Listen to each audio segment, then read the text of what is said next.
નમસ્કાર, તમે જોઈ રહ્યા છો મંતવ્ય ન્યૂઝ અને ગુજરાત@7 સાથે હું આપની સાથે મહેન્દ્ર। સમાચારની શરૂઆત કરી અંબાજીથી તો અંબાજીથી મહત્વના સમાચાર, જ્યાં દર્શને જતા મેયરે અકસ્માતગ્રસ્તોની મદદ કરી છે। મેયર હિતેશ બારોટ અંબાજી દર્શન કરવા જતા હતા ત્યારે મયુર દ્વાર છે। આ મયુર દ્વાર પાસે 3 યુવાનોને અકસ્માત થયો હતો, જ્યાં અકસ્માતમાં ઇજાગ્રસ્ત યુવાનોને તાત્કાલિક મેયર દ્વારા મદદ કરવામાં આવી। 108 આવે ત્યાં સુધી સ્થળ પર રોકાયા હતા, જ્યાં યુવાનોના સ્વજનોને સ્થળ પર બોલાવ્યા હતા ત્યારે એમ્બ્યુલન્સમાં સ્વજનો સાથે મોકલવાની વ્યવસ્થા પણ કરી આપી મેયર હિતેશ બારોટે।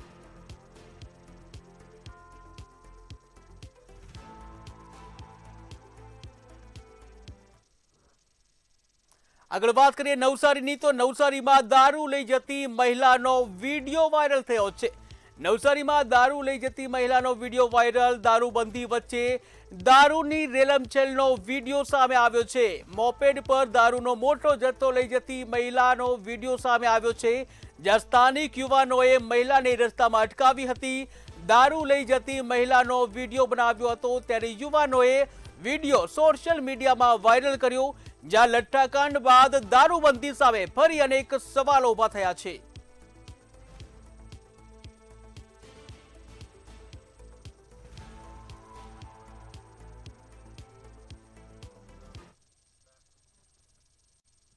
ચોમાસાની ઋતુ હવે તેના અંતિમ તબક્કામાં પ્રવેશી રહી છે ત્યારે ગુજરાત પર જળ સંકટ અને પાક નિષ્ફળ જવાનો મોટો ખતરો તોળાઈ રહ્યો છે। જોઈએ ખાસ અહેવાલ। ચોમાસાની શરૂઆતમાં થયેલા સંતોષકારક વરસાદના આધારે ખેડૂતોએ ઉત્સાહભેર મોટા પાયે વાવણી તો કરી દીધી, પરંતુ ત્યારબાદ લાંબા સમયથી વરસાદ ખેંચાતા રાજ્યના હજારો હેક્ટરમાં ઊભો ખરીફ પાક સુકાવા લાગ્યો છે। રાજ્યમાં કચ્છ, સૌરાષ્ટ્ર અને ઉત્તર ગુજરાત જેવા પ્રદેશોમાં વરસાદની મોટી ઘટ નોંધાતા સ્થિતિ અત્યંત ગંભીર બની ગઈ છે। જો આગામી ગણતરીના દિવસોમાં વરસાદ નહીં પડે તો ખેતરોમાં ઊભો મોલ સંપૂર્ણ બળી જવાની ભીતિ સેવાઈ રહી છે। ગુજરાતમાં ચોમાસાનો પ્રારંભ થોડો મોડો થયો હતો, પરંતુ પ્રથમ રાઉન્ડના સારા વરસાદના પગલે ખેડૂતોએ 92% વધુ જમીનમાં ખરીફ વાવેતર સંપન્ન કર્યું હતું। તેની સામે રાજ્યમાં અત્યાર સુધીમાં સરેરાશ માત્ર 75% જેટલો જ વરસાદ વરસ્યો છે। પાણીના અભાવે હજારો હેક્ટરનો ખરીફ પાક સુકાવા માંડ્યો છે। રાજ્યમાં છેલ્લા 3 વર્ષની સરેરાશ અનુસાર ખરીફ સિઝનમાં સામાન્ય રીતે 85.30 લાખ હેક્ટરમાં વાવેતર થતું હોય છે। તેની સરખામણીએ ચાલુ વર્ષે અત્યાર સુધીમાં તેલીબિયા, ધાન્ય, કઠોળ અને અન્ય પાકો મળીને કુલ 78.55 લાખ હેક્ટરમાં વાવણી નોંધાઈ ચૂકી છે। સૌરાષ્ટ્રમાં સૌથી વધુ 36.60 લાખ હેક્ટર અને ઉત્તર ગુજરાતમાં 16.53 લાખ હેક્ટરમાં ખેડૂતોએ પાક વાવ્યો છે, પરંતુ વરસાદ ન પડતા આ તમામ મહેનત પર પાણી ફરી વળે તેવી સ્થિતિ સર્જાઈ છે। રાજ્યના 8 જિલ્લાઓમાં પરિસ્થિતિ અત્યંત ચિંતાજનક છે, જ્યાં 50%થી લઈને 93% સુધી વરસાદની ખાધ નોંધાઈ છે। ખેડૂતોએ મગફળી, સોયાબીન, અડદ સહિતના પાકોનું 100%થી પણ વધુ વાવેતર કર્યું છે, જે હાલ વરસાદના અભાવે સૌથી વધુ જોખમમાં છે। બ્યુરો રિપોર્ટ, મંતવ્ય ન્યૂઝ। નેપાળમાં 24 ગુજરાતીઓ હજુ પણ સંપર્ક વિહોણા છે। સ્ટેટ કંટ્રોલના નવા લિસ્ટમાં અમદાવાદ, ગાંધીનગરના સૌથી વધુ મુસાફરો છે। જો આ અહેવાલ, ખાસ રિપોર્ટ।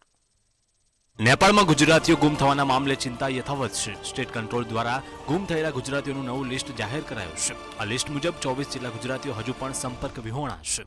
ગાંધીનગર અને અમદાવાદના સૌથી વધુ મુસાફરો ગુમ હોવાની માહિતી સામે આવી છે। પરિવારજનો પોતાના સ્વજનોનો સંપર્ક થવાની રાહ જોઈ રહ્યા છે। નેપાળમાં સ્થાનિક તંત્ર અને ગુજરાત સરકાર દ્વારા સંપર્ક અને શોધખોળના પ્રયાસો હાથ ધરાઈ રહ્યા છે। આ દરમિયાન સ્ટેટ કંટ્રોલ સતત માહિતી એકત્ર કરી રહ્યું છે। ગુમ થયેલા લોકો અંગેની વિગતો પણ સતત અપડેટ કરવામાં આવી રહી છે। નેપાળમાં હજુ પણ 24 જેટલા ગુજરાતીઓનો સંપર્ક ન થતા પરિવારજનોની ચિંતા વધી છે। ગાંધીનગર અને અમદાવાદના સૌથી વધુ મુસાફરોનો સમાવેશ આ લિસ્ટમાં થયો છે। હવે સૌની નજર ગુમ થયેલા ગુજરાતીઓના સંપર્ક અને સલામત પરત ફરવા પડશે। કિંજલ બોરીસા, મંતવ્ય ન્યૂઝ, અમદાવાદ। તો ખેડાના નડિયાદમાં 3 લોકો નેપાળમાં આવેલા જે પૂર બાદ લાપતા થયા છે। ત્રણેય અમેરિકા અને કેનેડાથી નેપાળ પ્રવાસે ગયા હતા। ઉમેશ પટેલ સહિત 2 અમેરિકન અને 1 કેનેડિયન નાગરિકનો સંપર્ક તૂટી ગયો છે, જ્યાં ઘટનાની જાણ થતાં પરિવારજનોમાં ચિંતાનો માહોલ વ્યાપ્યો છે। ત્યારે નડિયાદમાં રહેતા સાસુએ પણ ચિંતા વ્યક્ત કરી છે। લાપતા ત્રણેયની શોધખોળ માટેના પ્રયાસો શરૂ કરાયા છે। એક જમાઈ છે, એક ભાણી છે અને એક ભાણીના હસબન્ડ છે। બેન, તમને કેવી રીતે ખબર પડી કે ફોન આવ્યો તો દીકરીનો શું આવ્યું? શું ફોન આવે છે? કે આવું થયું છે તો નેપાળમાં બધું ક્યારે ગયા હતા, શું હતું એનું? એ બધું મને નથી ખબર. કોઈ સંપર્ક થયો તમારો? ના, કેવી રીતે ગયેલા એ કઈ ખબર? પ્લેનમાં જ ગયા હોય ને. ના, એવું એવું મને નહીં, એટલે ઇન્ડિયાથી ગયા હતા એ? ના ના, અમેરિકાથી બારોબાર જ ગયેલા અને બારોબાર પાછા અમેરિકા જ જવાના છે એ લોકો. એટલે અહીંયા કોઈ કોન્ટેક્ટ જ નથી. તો તહેવારોની મોસમ શરૂ થઈ છે, પરંતુ તહેવારની મીઠાશ પર મોંઘવારીની કડવાશ છવાઈ ગઈ છે. જોઈએ આ ખાસ રિપોર્ટ. ખાંડ હોય, દાળ હોય, તેલ હોય કે ચોખા, જીવન જરૂરિયાતની વસ્તુઓના ભાવ સામાન્ય માણસની કમર તોડી રહ્યા છે. સૌથી મોટો સવાલ એ છે કે ખેડૂતોને પાકના પૂરતા ભાવ મળતા નથી, તો પછી બજારમાં ગ્રાહક પાસેથી આટલા ઊંચા ભાવ કેમ વસૂલાઈ રહ્યા છે? આંકડા સાંભળશો તો મોંઘવારીનો આ ઘા વધુ ઊંડો લાગશે. મે 2023 થી ઓગસ્ટ 2026 દરમિયાન ખાંડના ભાવમાં 129% વધુનો વધારો થયો. તુવેર દાળના ભાવમાં 140%, ચણા દાળમાં 150%, સિંગ તેલમાં 93% વધુ, દૂધમાં 135% અને ચોખાના ભાવમાં તો 173% વધુનો વધારો દર્શાવવામાં આવ્યો છે. એટલે કે રસોડાનું એવું કયું બજેટ છે જેના પર મોંઘવારીનો માર નથી પડતો? એક તરફ સામાન્ય પરિવાર વધતા ખર્ચ સામે ઝઝૂમી રહ્યો છે, તો બીજી તરફ ખેડૂતોની સ્થિતિ પણ કોઈ બહુ સારી નથી. ડુંગળીના ભાવમાં જંગી ઉછાળો હોવા છતાં ખેડૂતોને પૂરતો લાભ મળતો નથી, એવો આક્ષેપ છે. અહીં જ આખી વ્યવસ્થાની પોલ ખુલી જાય છે. ખેડૂત પાસેથી સસ્તું ખરીદાય છે અને ગ્રાહક સુધી પહોંચતા ભાવ આસમાને કેમ પહોંચે છે? વચ્ચેનો આ મોટો તફાવત કોના ખિસ્સા ભરી રહ્યો છે? તહેવારોમાં મીઠાઈથી લઈને ફરસાણ સુધી દરેક વસ્તુમાં ખાંડ અને તેલનો ઉપયોગ થાય, એટલે ભાવ વધારો માત્ર એક વસ્તુ પૂરતો સીમિત નથી રહેવાનો. તેની સીધી અસર દરેક પરિવારના તહેવારના બજેટ પર પડવાની છે. સવાલ સરકારને પણ છે. સંગ્રહખોરી સામે કડક કાર્યવાહી ક્યાં છે? કાળા બજારી પર અંકુશ કેમ નથી? ભાવ વધારાના મૂળ સુધી પહોંચીને તપાસ કેમ નથી થતી? સરકાર જો ખરેખર સામાન્ય માણસની સરકાર હોવાનો દાવો કરતી હોય તો માત્ર મોંઘવારીના આંકડા ગણવાથી નહીં, રસોડાને રાહત આપતી નક્કર કાર્યવાહી કરીને બતાવવી પડશે. કારણ કે તહેવાર દરેકના ઘરમાં આવે છે, પણ મોંઘવારીનો બોજો સૌથી વધુ ગરીબ અને મધ્યમ વર્ગના ઘર પર જ વધુ કેમ પડે છે? બ્યુરો રિપોર્ટ, મંતવ્ય ન્યૂઝ. અમદાવાદમાં માનસિક તણાવ વચ્ચે બિલ્ડરે ઝેરી દવા પી લેતા મોત થયું છે. મોતના 10 દિવસ બાદ 2 સ્યુસાઇડ નોટ મળતા સમગ્ર મામલે રહસ્ય ઘેરાયું છે. જોઈએ આ ખાસ રિપોર્ટ.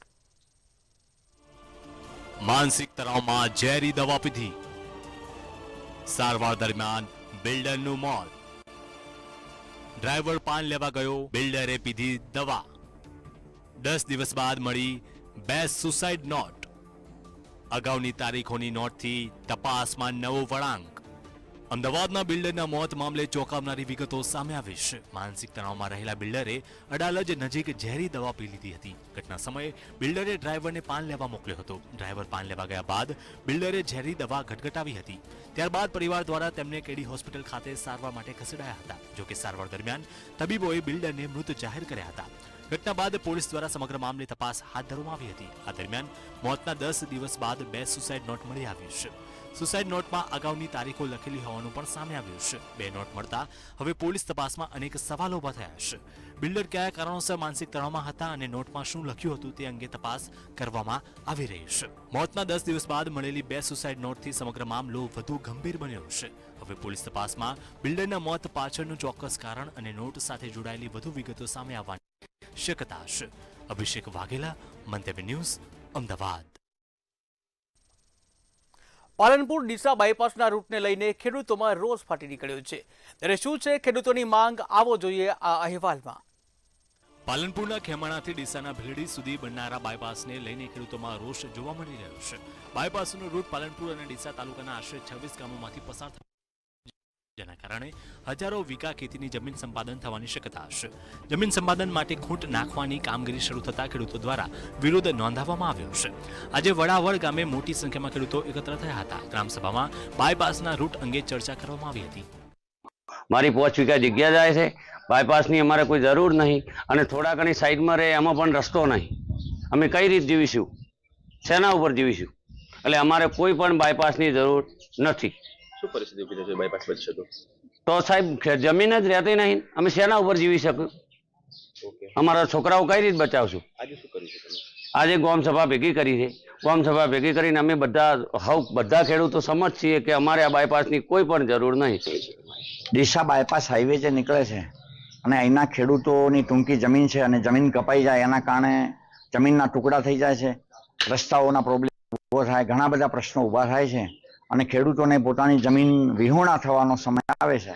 એટલા માટે અહીંયા ગામ લોકોએ ગામ સભા સરપંચ અને તલાટીને જાણ કરી કે ગામ સભા બોલાવો અને સમસ્ત ગામ આ બાબતે એક થઈ ગામનો એક પણ વ્યક્તિ આ રસ્તો ચાલવા દેવામાં સંમત નથી. ખેડૂતોનું કહેવું છે કે તેઓ વિકાસના વિરોધમાં નથી, પરંતુ વિકાસ માટે ખેતીની કિંમતી જમીનનો ભોગ ન લેવાય તેવી માંગ છે.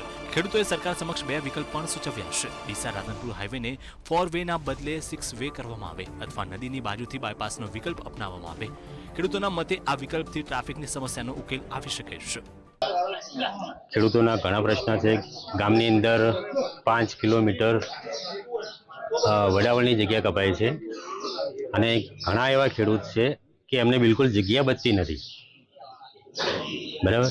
અને એના માટે હું પણ સરકારને વિનંતી કરું છું કે એના માટે ફરીથી સર્વે કરે. એક અમારો અહીંયા નદી કિનારો છે, ત્યાં બી એક હાઈવે બની શકે છે. જે જૂનો રાધનપુર હાઈવે છે અને 6 લાઇન પણ બની શકે છે. ઓકે, એટલે આપની માંગણી છે કે બાયપાસ ના બનવો જોઈએ. હા, હું સરકારનું ધ્યાન દોરું છું કે આના ઉપર વિચાર કરી બીજો રસ્તો બને એના માટે પ્રયત્ન. હાલ બાયપાસની કામગીરી આગળ વધી રહી છે, ત્યારે અસરગ્રસ્ત ગામોના ખેડૂતોનો વિરોધ પણ તેજ બન્યો છે. હવે ખેડૂતોની વૈકલ્પિક રૂટની માંગ સામે સરકાર અને તંત્ર શું નિર્ણય લેશે તેના પર સૌની નજર છે. પ્રકાશ ત્રિવેદી, મંતવ્ય ન્યૂઝ, પાલનપુર. ધાનેરામાં ટાટા સફારીમાંથી 228 કિલો પોસ્ટ ડોડાનો જથ્થો ઝડપાયો છે. જ્યાં 12 કટ્ટામાં છુપાવેલા પોસ્ટ ડોડા અને 6 નંબર પ્લેટનું શું છે કનેક્શન, આવો જોઈએ આ ખાસ રિપોર્ટમાં. ટાટા સફારીમાંથી 228 કિલો પોસ્ટ ડોડા, 12 કટ્ટામાં ભરેલો પોસ્ટ ડોડાનો જથ્થો. પોસ્ટ ડોડાની કિંમત 38.30 લાખ, 6 નંબર પ્લેટ સહિત 50.30 લાખનો મુદ્દામાલ જપ્ત. ધાનેરામાં પોલીસે નશીલા પદાર્થ સામે મોટી કાર્યવાહી કરી છે. ટાટા સફારીમાંથી પોસ્ટ ડોડાનો જથ્થો ઝડપાયો છે. પોલીસે વાહનમાંથી 12 કટ્ટામાં ભરેલો કુલ 228 કિલો પોસ્ટ ડોડાનો જથ્થો જપ્ત કર્યો છે. આ પોસ્ટ ડોડાની કિંમત આશરે 38.30 લાખ રૂપિયા આંકવામાં આવી છે. પોલીસની કાર્યવાહી દરમિયાન ચાલકની જાણ થતાં તે ગાડી મૂકીને ફરાર થઈ ગયો હતો. પોલીસે ટાટા સફારીની તપાસ કરતા અલગ અલગ નંબરની 6 નંબર પ્લેટ મળી આવી હતી. આ સમગ્ર મામલે પોલીસે કુલ 50.30 લાખ રૂપિયાનો મુદ્દામાલ કબજે કર્યો છે. ધાનેરામાં પોસ્ટ ડોડાના જથ્થા સાથે ટાટા સફારી ઝડપાયા બાદ નશાના નેટવર્કને લઈને પણ સવાલો ઉભા થયા છે. હવે પોલીસ તપાસમાં પોસ્ટ ડોડાનો જથ્થો ક્યાંથી આવ્યો અને તેની પાછળ કોણ છે તે અંગે વધુ વિગતો સામે આવવાની શક્યતા છે. પ્રકાશ, મંતવ્ય ન્યૂઝ, બનાસકાંઠા. અમદાવાદમાં નરોડા બ્રિજ પ્રોજેક્ટને લઈને કોર્પોરેશન કમિશનર અને નેતાઓ વચ્ચે મતભેદ સામે આવ્યો છે. કોન્ટ્રાક્ટરને 185 દિવસનો સમય વધારો આપવા અંગે રોડ બિલ્ડિંગ કમિટી ચેરમેને સવાલો ઉઠાવ્યા છે. કયા કારણોસર અને કેવી રીતે સમગ્ર વધારો થયો તે અંગે પત્ર લખી ખુલાસો માંગવામાં આવ્યો છે. બ્રિજ પ્રોજેક્ટમાં સમય મર્યાદા વધારવાના નિર્ણયથી કોર્પોરેશનમાં ચર્ચા તેજ બની છે. જે 1 વર્ષની સમય મર્યાદા વધારવામાં આવી છે, તો તેના રિલેટેડ જે કેટલાક પ્રશ્નો ઊભા થયા છે તેની મેં ડીવાયએમસી બ્રિજ પ્રોજેક્ટ પાસે સ્પષ્ટતા માંગી છે. પહેલાં તો સંપૂર્ણ સાઇટ ક્લિયરન્સ વગર વર્ક ઓર્ડર શા માટે આપવામાં આવ્યો. બીજું, ડિઝાઇન કન્સલ્ટન્ટને કારણે જો મોડું થયું હોય તો ડિઝાઇન કન્સલ્ટન્ટ પાસેથી તે મોડું થવાની સ્પષ્ટતા માંગી છે કે કેમ, તેમજ તેની ઉપર કોઈ પેનલ્ટી ટેન્ડર મુજબ લગાવવાની છે કે નહીં. ગાંધીનગરમાં ખાંડના ભાવ નિયંત્રણ અને કાળા બજારી અટકાવવા રાજ્ય સરકારે ખાંડના જથ્થા પર સ્ટોક મર્યાદા લાગુ કરી છે. વેપારીઓ અને ડીલરોને પોર્ટલ પર નિયમિત સ્ટોક અપડેટ કરવા સૂચના આપવામાં આવી છે. પુરવઠા વિભાગે સમગ્ર રાજ્યમાં તપાસ શરૂ કરી છે, જેમાં રાજકોટમાં વેપારીઓ અને ડીલરોના સ્થળે ચેકિંગ હાથ ધરવામાં આવ્યું હતું. ખાંડનો સ્ટોક 4000 ક્વિન્ટલની મર્યાદામાં છે કે નહીં અને 1 મહિનાથી વધુ જથ્થો સંગ્રહિત કરાયો છે કે નહીં તેની તપાસ કરવામાં આવી રહી છે.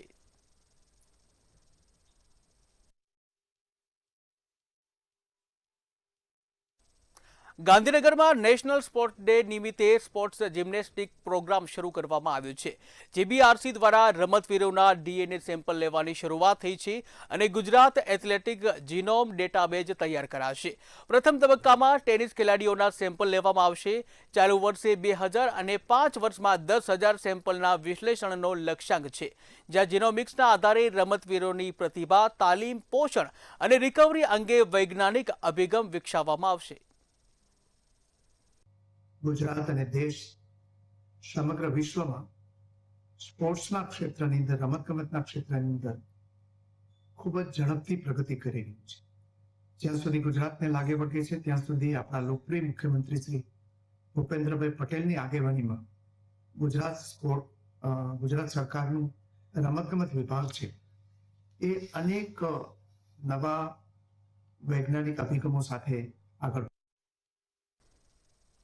ગાંધીનગરના કોબા એરપોર્ટ રોડ નજીક નર્મદા મુખ્ય નહેર ઉપર 90 ટન જેટલું જે પોન્ટ્રન બ્રિજ પાણીમાં લોન્ચ કરવામાં આવ્યું છે. 400 ટન ક્ષમતાના 2 ક્રેનથી પોન્ટ્રનનું સ્થાપન કરાયું છે. ત્યારે હાલમાં 6 લેન બ્રિજની બંને બાજુ નવા બ્રિજ બનશે, જેથી કેનાલ ક્રોસિંગ 12 લેનનું બનશે, જ્યાં વધતા ટ્રાફિકથી રાહત પણ મળશે અને અમદાવાદ ગાંધીનગર એરપોર્ટ તથા ગિફ્ટ સિટી તરફના ટ્રાફિક ફ્લોમાં સુધારો થશે.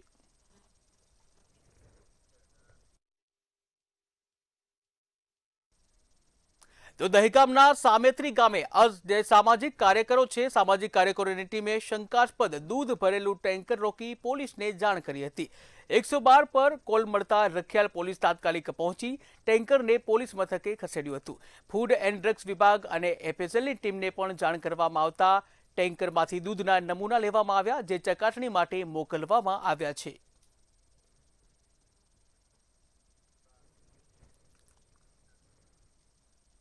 વડોદરાના સાવલીમાં નિરમા કેનાલ પાસે યુવક રણજીત ચૌધરીએ ગોળી મારી આપઘાતનો પ્રયત્ન કર્યો હોવાની ઘટના સામે આવી છે. ગોળીબાર બાદ તેણે રિવોલ્વર કેનાલમાં ફેંકી દીધી હતી અને રસ્તા પર કણસતી હાલતમાં મળી આવ્યો હતો. પ્રાથમિક તપાસમાં ગૃહ ક્લેશના કારણે યુવકે આ પગલું ભર્યું હોવાનું સામે આવ્યું છે. સારવાર બાદ સ્વસ્થ થતા મંજુસર પોલીસે યુવક સામે આર્મ્સ એક્ટ હેઠળ ગુનો નોંધી હથિયાર ક્યાંથી મેળવ્યું તે અંગે તપાસ શરૂ કરવામાં આવી છે.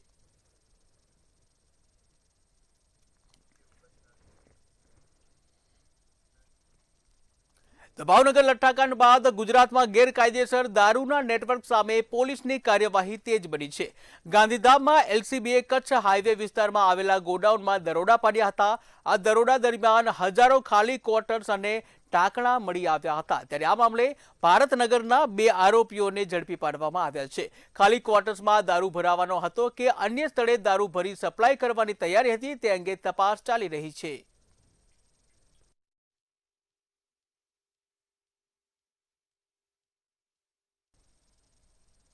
અમદાવાદની સાબરમતી જેલમાં રક્ષાબંધનના પર્વની ઉજવણી કરવામાં આવી હતી.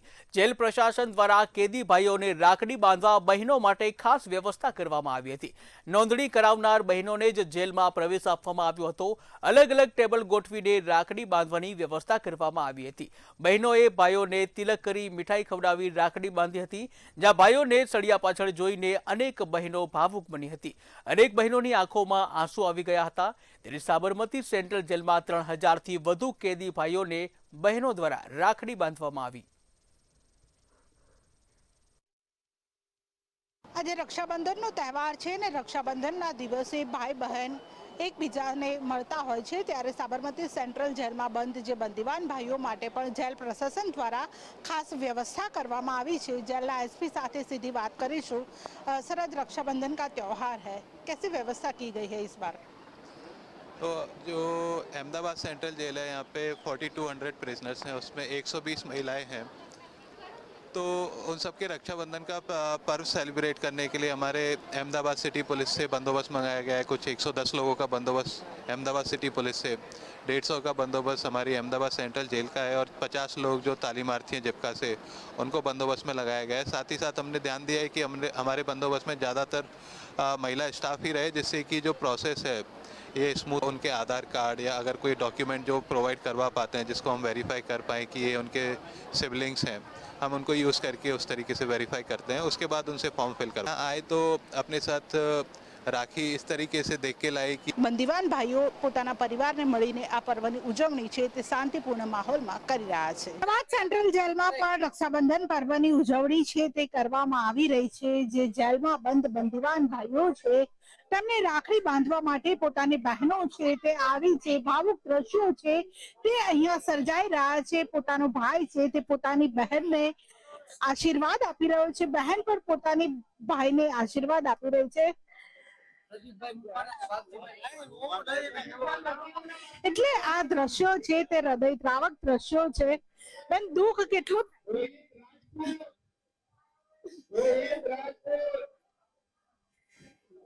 અહીંયા જે ભાઈ છે તેને રાખડી બાંધવા માટે પરિવારજનો છે તે આવે છે.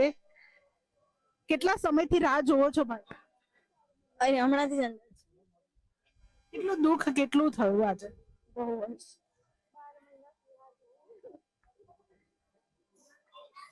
શું કહેશો? ઘરની રક્ષાબંધન યાદ આવે છે?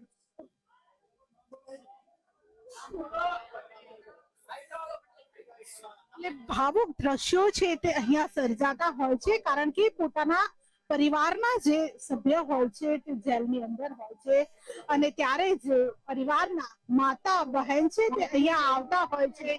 ભાઈઓ ઓવારણા લેતા હોય છે, જે વહાલ છે તે કરતા હોય છે કારણ કે આ એક દિવસ એવો હોય છે કે માતા અને બહેન છે તે પોતાના પરિવારના સભ્યને મળી શકે છે. આજનો દિવસ છે તે લાગણીનો દિવસ છે, પ્રેમનો દિવસ છે અને આ પ્રેમના દિવસની ઉજવણી જેલની અંદર પણ કરવામાં આવે છે. જેલની અંદર જે હૃદયદ્રાવક દ્રશ્યો છે તે જોવા મળતા હોય છે કારણ કે આ દિવસે લાગણી અને પ્રેમનો દિવસ છે અને ત્યારે જ્યારે અહીંયા જેલની અંદર બંધ જે બંદીવાન ભાઈઓ હોય છે, જે કેદીઓ હોય છે, તેમને મળવા જ્યારે તેમના પરિવારના સભ્યો આવતા હોય છે ત્યારે એક અલગ જ પ્રકારનો માહોલ છે તે અહીંયા જોવા મળતો હોય છે કારણ કે અહીંયા જ્યારે આજના દિવસે જ્યારે રાખડી બાંધવા માટે જ્યારે પોતાની બહેન આવે છે એક ખુશી પણ હોય છે કે આજે પરિવારને મળાશે, પરંતુ તેની સાથે સાથે એક વસમું દુઃખ પણ હોય છે કે અહીંયા જેલની અંદર આ પર્વ છે તે મનાવવામાં આવે છે પરંતુ જેલ પ્રશાસન દ્વારા જે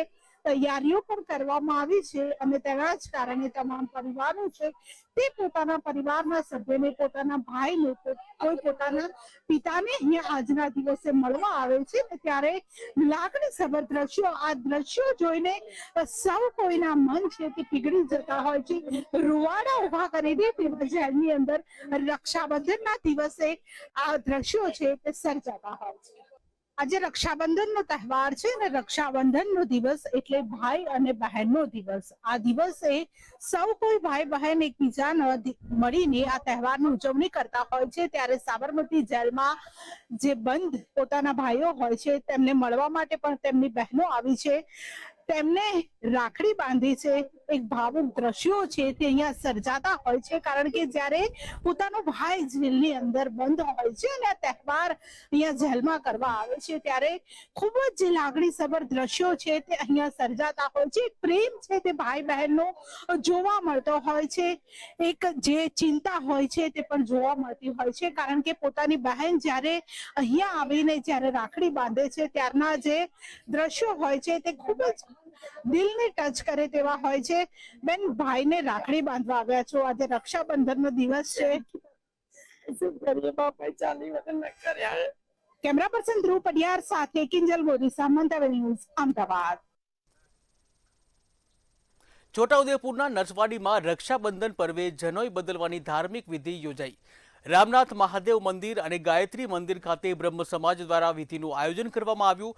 વહેલી સવારથી જ મોટી સંખ્યામાં શ્રદ્ધાળુઓ મંદિરે પહોંચ્યા હતા, જ્યાં પંડિતો દ્વારા મંત્રોચ્ચાર સાથે પૂજા અર્ચના કરવામાં આવી. લગભગ 3 કલાક સુધી ધાર્મિક વિધિ ચાલી હતી. વિધિ પૂર્ણ થયા બાદ લોકોએ જૂની જનોઈ બદલી નવી જનોઈ ધારણ કરી હતી. રક્ષાબંધન એટલે પવિત્ર તહેવાર, શ્રાવણ માસ ને પૂનમ.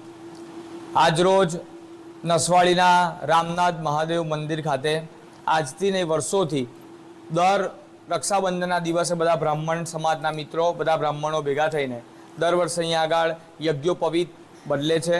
અમારા માટે આ પવિત્ર બળેવનો તહેવાર છે અને દર વર્ષે શ્રાવણ મહિનાની પૂનમના દિવસે એટલે કે રક્ષાબંધનના દિવસે બધા બ્રાહ્મણો અહીંયા આગળ ભેગા થઈને અમે આ રક્ષાબંધનનો ઉત્સવ જનોઈ બદલીને ઉજવીએ છીએ અને અમારી આ ઋષિઓ દ્વારા ચાલતી આ વર્ષોની જૂની પરંપરા છે. ગામમાં આજ રોજ રક્ષાબંધન નિમિત્તે યજ્ઞોપવિત બદલાય છે.